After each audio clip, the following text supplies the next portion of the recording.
சாந்தி. நான் உங்களுக்கு ஒரு சிறிய கதையை கூற விரும்புகின்றேன். மதுபனில் 40 நாட்கள் நான் அடமாக அமர்ந்துவிட்டேன். பாபா என்னிடம் கூறினார், நீ இப்பொழுது சேவைக்கு செல் குழந்தாய் என்றார்.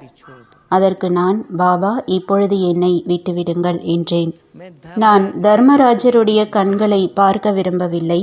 அதற்கு பாபா கூறினார், குழந்தை, தர்மராஜிடம் செல்லும் அளவிற்கு உன்னிடம் எந்த கணக்கும் இப்பொழுது இல்லை.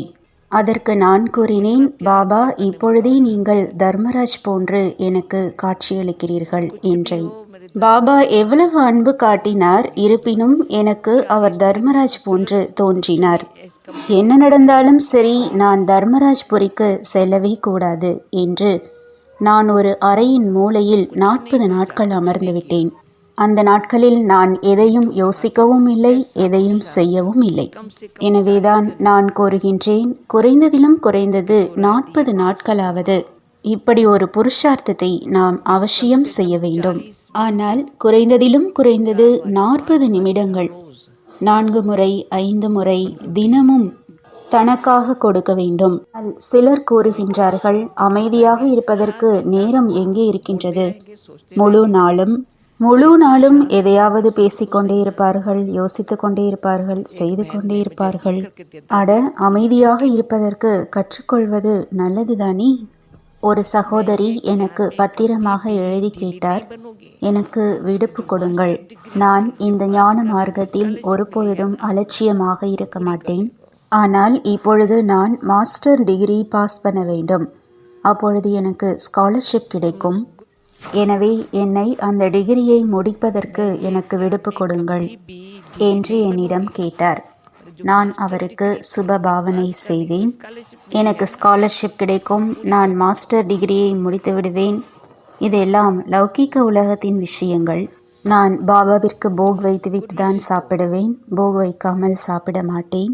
இந்த நியமங்களை எல்லாம் நான் அவசியம் கடைபிடிப்பேன் என்றெல்லாம் கூறினார். எனவே எனக்கு கொஞ்ச நாட்கள் விடுப்பு கொடுங்கள் என்றார்.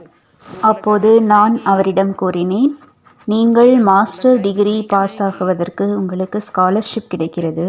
இங்கே நாங்கள் எல்லோரும் எந்த ஊக்கத்தொகையும் இல்லாமலா அமர்ந்திருக்கின்றோம்? அதாவது எந்த ஸ்காலர்ஷிப்பும் இல்லாமலா இருக்கின்றோம் என்று கேட்டேன். இங்கே யாராவது அப்படி ஏமாந்து போய் அமர்ந்திருப்பதாக நினைக்கிறீர்களா? இங்கே சம்பளமே இல்லாமல் சேவை செய்கின்றோம். உலகத்தவர்கள் என்ன சொல்கிறார்கள்? சம்பளமே வாங்காமல் சேவை செய்கிறீர்களா என்று கேட்கிறார்கள், பிரமிப்படைகிறார்கள்.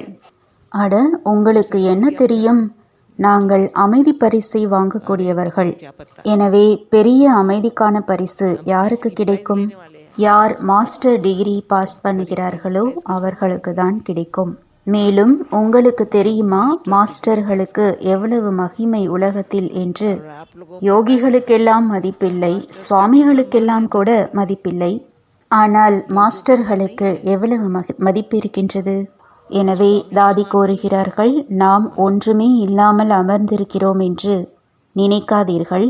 நாம் அனைவரும் அனைத்தையும் அடைந்து கொண்டுதான் இருக்கின்றோம். ஓம் சாந்தி.